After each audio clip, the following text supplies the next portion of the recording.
सुप्रभात बच्चों, आज हम हिंदी पाठमाला का पाठ 17 ईद मुबारक पढ़ेंगे। यह एक कविता है जो त्योहारों के महत्व को उजागर कर रही है।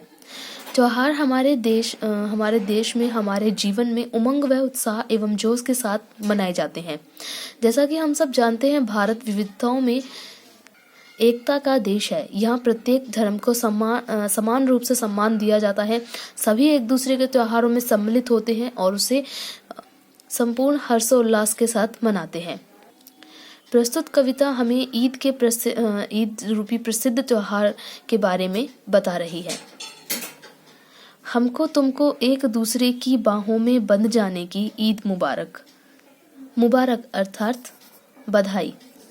कवि कहते हैं हमको तुमको एक दूसरे की बाहों में बंध जाने की। ईद का सबसे मुख्य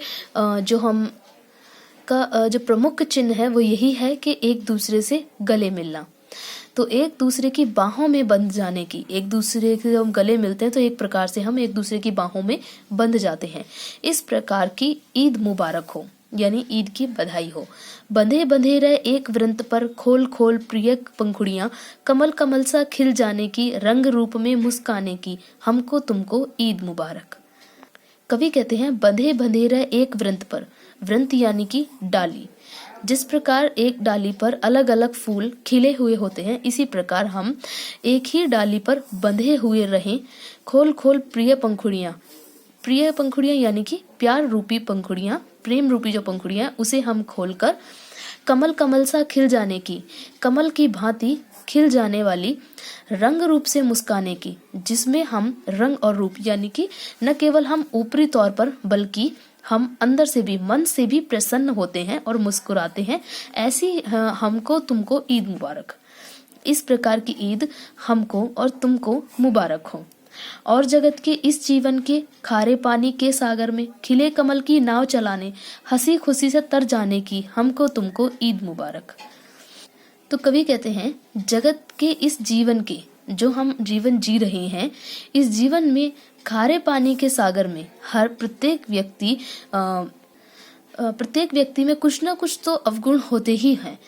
परंतु ऐसे खारे पानी मतलब अवगुण वाले जीवन में या ऐसे जगत में भी हम खिले कमल की नाव चलाने, जो हमारा प्रेम की पंखुड़ियों के द्वारा खिला हुआ कमल है, उस कमल को हम नाव की तरह चलाते हैं हम इसमें, ठीक है। यानी कि हम सब जगह उसे लेकर जाते हैं, यानी कि हम सबसे मिलते हैं समान रूप से, उसी खुशी से, ठीक है। प्रेम की पंखुड़ियों की तरह खिले हुए कमल की तरह हम सभी से मिलते हैं।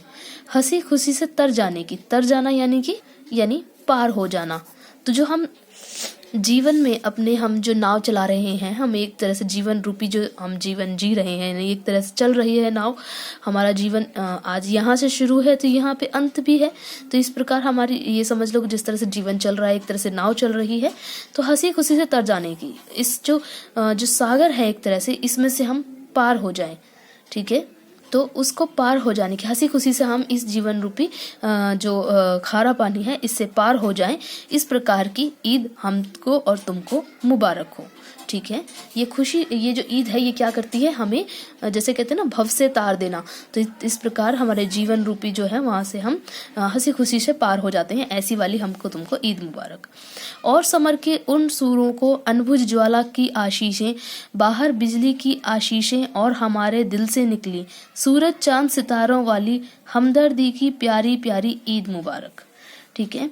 हमको और समर के उन सूरों को, साथ ही कवि कह रहे हैं और समर के उन सूरों को, समर यानी कि युद्ध, शूरों यानी कि वीर जो उस युद्ध में लड़ रहे हैं, और समर के उन शूरों को अनबुझ ज्वाला की आशीषें, अनबुझ यानी जो बुझे नहीं, ज्वाला यानी आग की लपटें की आशीषें यानी कि आशीर्वाद, बाहर बिजली की आशीषें, और बाहर से बिजली की आशीषें, और हमारे दिल से निकली सूरज चांद सितारों वाली, ठीक है। कैसी? सूरज चांद और सितारों वाली हमदर्दी यानी सहानुभूति की प्यारी प्यारी ईद मुबारक। तो यहाँ पे किसको ईद मुबारक की जा रही है? जो समर में यानी युद्ध में वीर लड़ रहे हैं उनको। कैसी? अनबुझ ज्वाला की आशीषें, ऐसी ज्वाला मतलब जो उनके अंदर हमेशा जलती रहती है अपने देश के प्रति, जो ज्वाला उनके ऊपर जलती रहती, उनके अंदर जलती है, उसकी आशीषें दे रहे हैं, उसके आशीर्वाद दे रहे हैं। बाहर बिजली की आशीषें, और बाहर जो बिजली है उसकी भी आशीषें, यानी उसके भी, वो भी आशीर्वाद दे रही है। और हमारे दिल से निकली, ठीक है, और हमारे कौन, हम हमारे दिल से जो वो निकल रही है, हमदर्दी निकल रही है, वो इसलिए है क्योंकि हम जो आज खुशी से ये त्योहार मना पा रहे हैं, तो वो केवल उन शूरवीरों के कारण जो समर में युद्ध कर रहे हैं।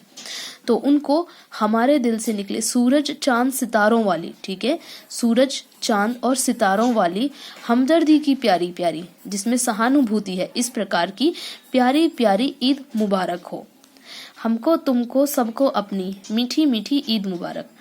हमको तुमको और सभी लोगों को अपनी, ठीक है, अपनी है ये ईद, कैसी, मीठी मीठी ईद मुबारक, ठीक है। तो ये ईद मुबारक की कविता थी जो कि केदारनाथ अग्रवाल जी द्वारा रचित है।